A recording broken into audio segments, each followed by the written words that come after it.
So, I do believe I have a video, a basic, on how I made this. I wanted something that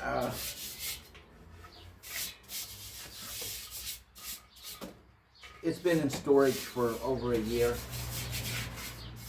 So, I wanted something that, since we don't do the big parties, we don't do the motorcycle rallies, the LARP events, live action role play, the Society for Creative Anacronym, the Renaissance events, and so on.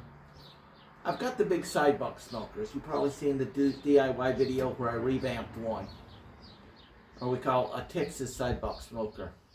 I've got grills. I've got upright smokers. They're all really big. They take a lot of fuel to burn to get a little bit of food prepped. And the reason for a little bit of food is it's now just my wife and I. So I wanted something that would fit that and be able to do everything that I wanted to do.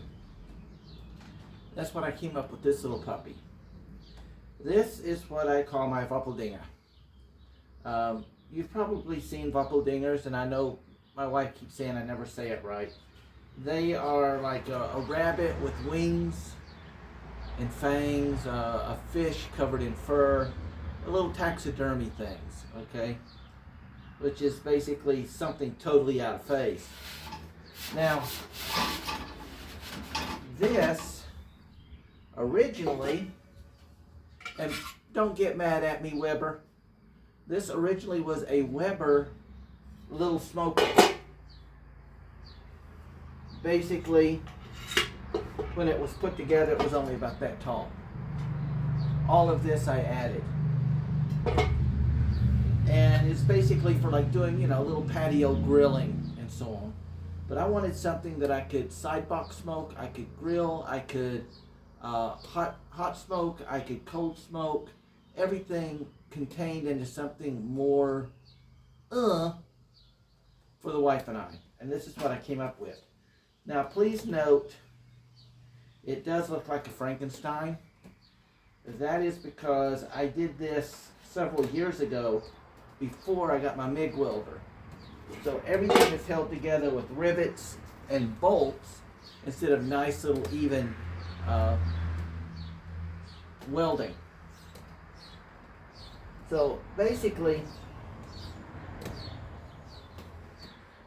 these pop off, and this whole section here can come off.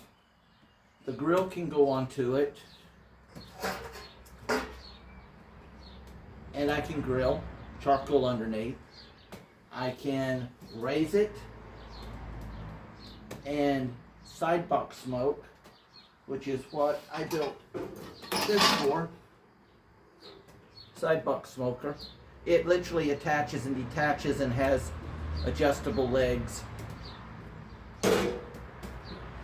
And so that allows me to hotbox smoke or hot smoke, sidebox smoke. I could, in the bottom, put a coil and cold smoke. I could put this in and take this off and do regular hamburgers, grilling and stuff. I could do upper, which I have some screws here that can hold this. I gotta get a new one of these. It's starting to warp. And this sits halfway up. So I can adjust the height away from my grilling if I want to do a slower grill. And then the apostle resistance or whatever.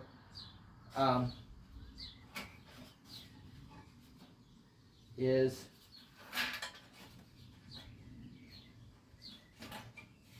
these pop open, allowing a slot.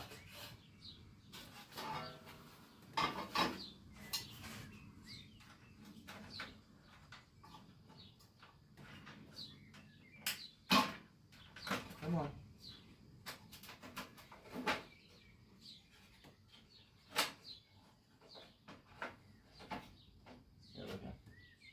allows a slot.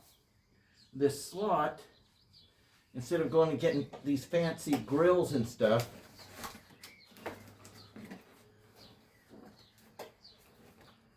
will come here.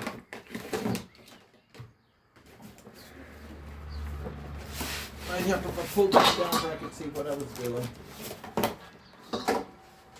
This is a small grill turner, or rotisserie turner. Okay? And I have it designed so that it sits here.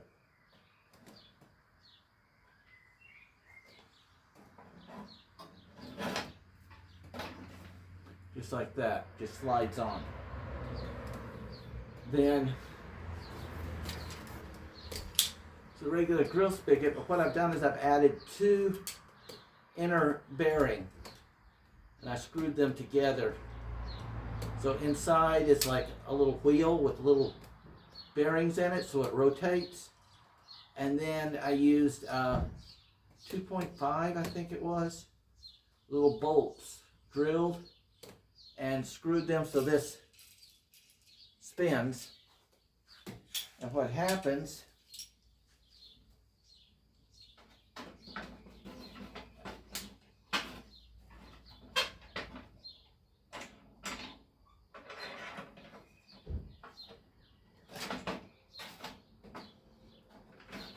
that fits onto there.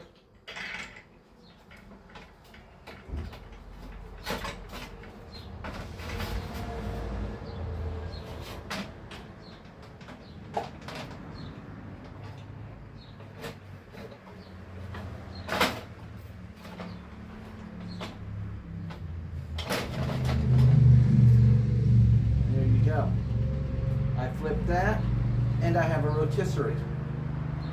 What we're doing today is a rotisserie chicken that is also bottom heat cooked, as well as side smoked or side box smoked.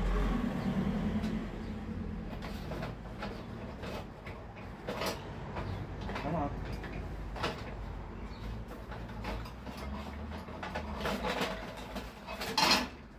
It's a really tight fit.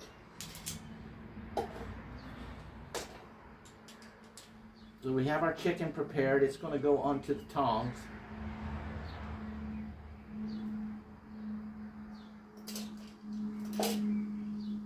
And the first thing I want to do is attach my side box smoker.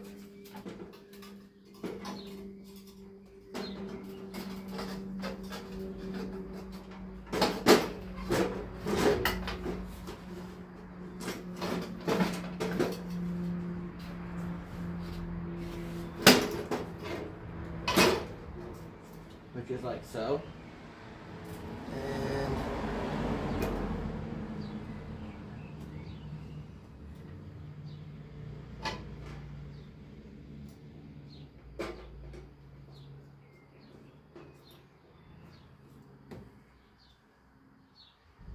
so the side box smoker opens in 2 ways. It has a front feed, which also makes it easy for cleaning.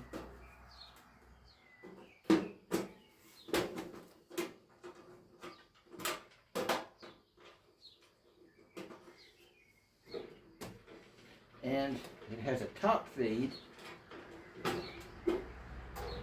which is good for getting everything started. All right.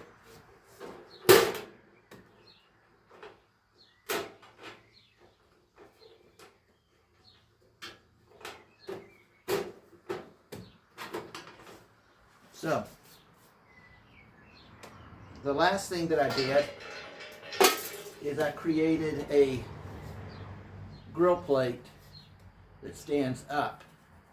So when I'm cooking high, this sits below and it allows it to drop through without burning too quickly.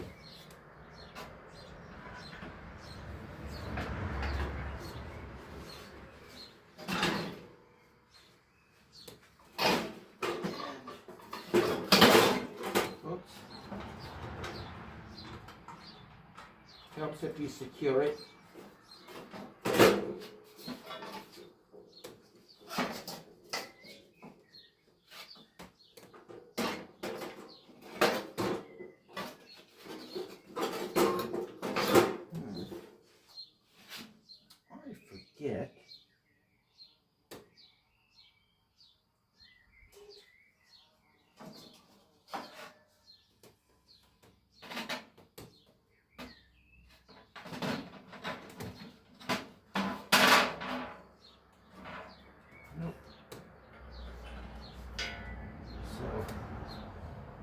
does not go on there.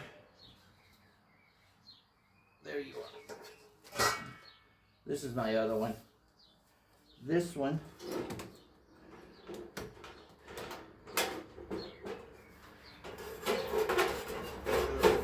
here.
Everything just sort of, I made it really tight, but then I had to adjust for expansion. So, like I said, I've not used it in a year.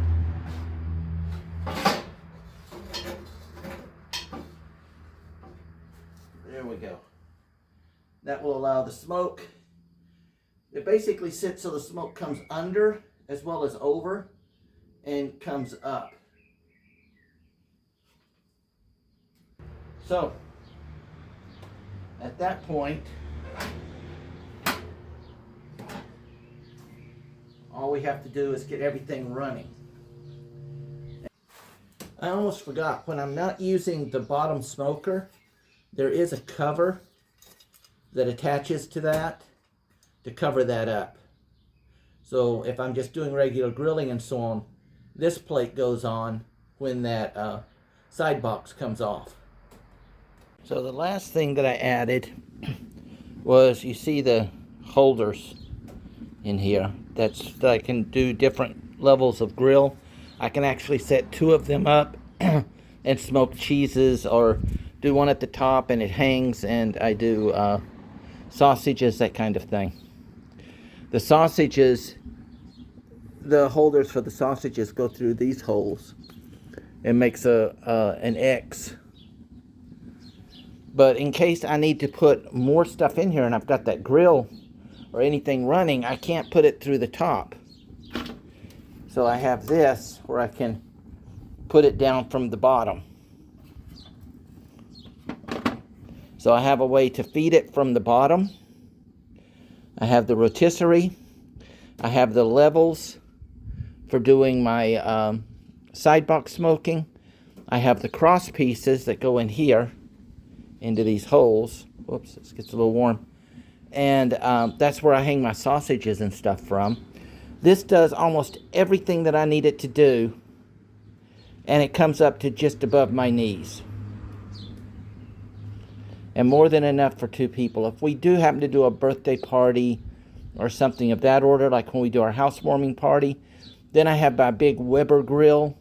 I have my side box Texas style smoker that I did. God, I know I have a video on that in the DIY section.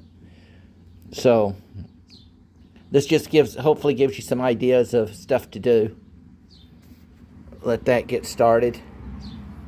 Now I'm going to raise the temperature in here to about 200 Celsius. And that's going to sear the chicken initially for the first 10 minutes or so. Once that's done, I can then reduce the heat.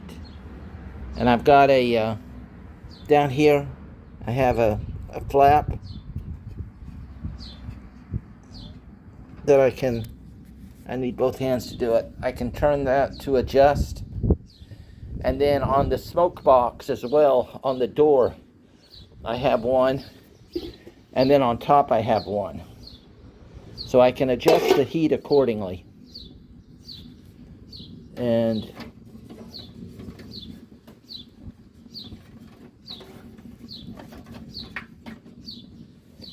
So let's get these started. Then about 15 minutes in, I'll start the side box smoker, because that's when I start smoking it, and I lower the temperature, I think, to 175 Celsius. Again, I'd have to check my Pitmaster book, where I have all my temperatures and stuff done for each of the different, each different type of item that you use for cooking will have different varying temperatures. They're different sizes, they're different compact.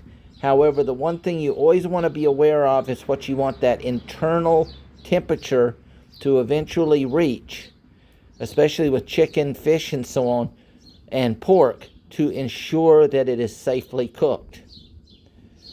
So let's get this going, and I'll be back in about 5-10 minutes when these coals get running. We'll spread those out and get working. So while the charcoal is heating up, down here you'll notice I've got little screws. These can be loosened and this entire section can come off. Or I can leave it, the lid gets latched, and I can lift and carry the whole thing with one hand. Of course, I need a second hand for this, but you know, it is what it is. I could turn this sideways and put it inside and seal it up as well, and it would all carry as one unit. So we've got our electric cord running over here. This will be for our rotisserie. And that's just a matter of letting the charcoal burn down. So we've got a good consistent heat. Right now it's over 250 Celsius, which is way too hot. I need to let this cool down a little bit, and that's why it's open. The charcoal is all igniting, and we will then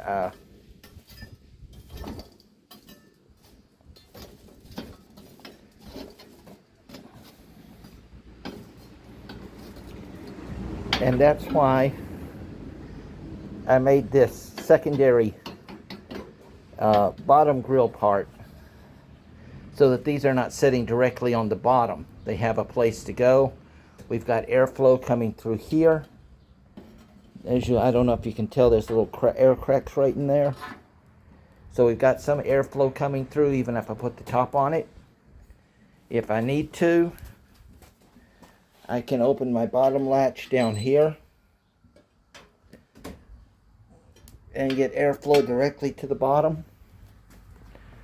So if this is covered, if this is not attached and I've got the cover on it, then this side over here, that's where I let my airflow in and out. So now these are almost burnt down, so we're good.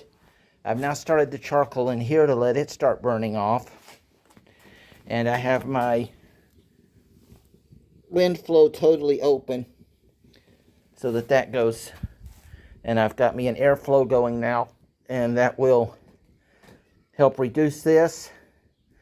I'll give this about another 5 minutes. Put the lid on, let it build heat, and then put the thermometer on to check the internal temperature of the entire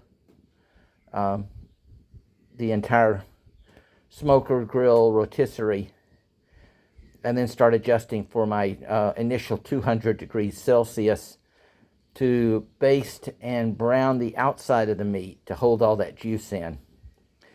Now, I cannot tell you what my rub is.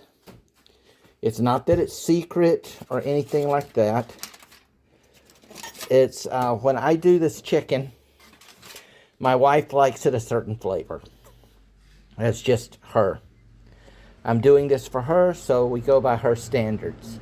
I do know that she put in smoked paprika, a little bit of the garlic powder from the garden, some black ground pepper, a little bit of fine sea salt. I know she put those in there. What else she put in here, I have no idea. She puts it into the bowl, I mix it, I coat the chicken inside and out. You'll notice here, I put some little wire wraps. Instead of folding the wings, I like to pull them back. I did the same for the legs so that it holds them, but it allows them to be separate from the meat, so it's not covering, and it allows it to smoke and cook all the way around. Today is chilly. We have on and off rain. I'm not worried about flies today, so I went ahead and set that out in preparation. And let's let this do its thing, and we'll be back in a few minutes. So, I've reached my temperature, and what I need to do now is put this into place and center my bird.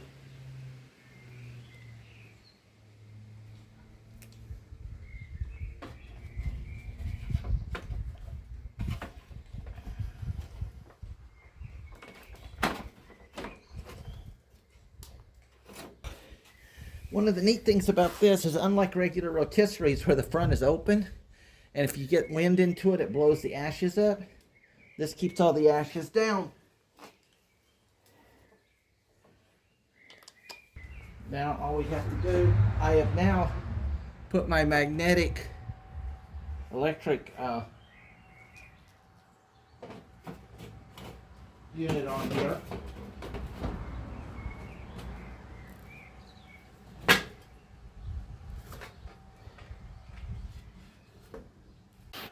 So I ran this at 120 for 15 minutes, really smoking it. Now I'm going to bring the temperature up to 200. And of course I'm using the side box to do that. I'm not putting any more charcoal in underneath. I'm just using the side box. And it's getting a combination of split, shaved wood, and a few charcoals to keep the temperature high. And we're going to bring this up to 200. We're going to let that sear for another 15 minutes. Then we'll take it back down to 175 and continue cooking from there. And so there we go. I salvaged the sauce from the drip pan, and that can be used to make a gravy, and we're good to go.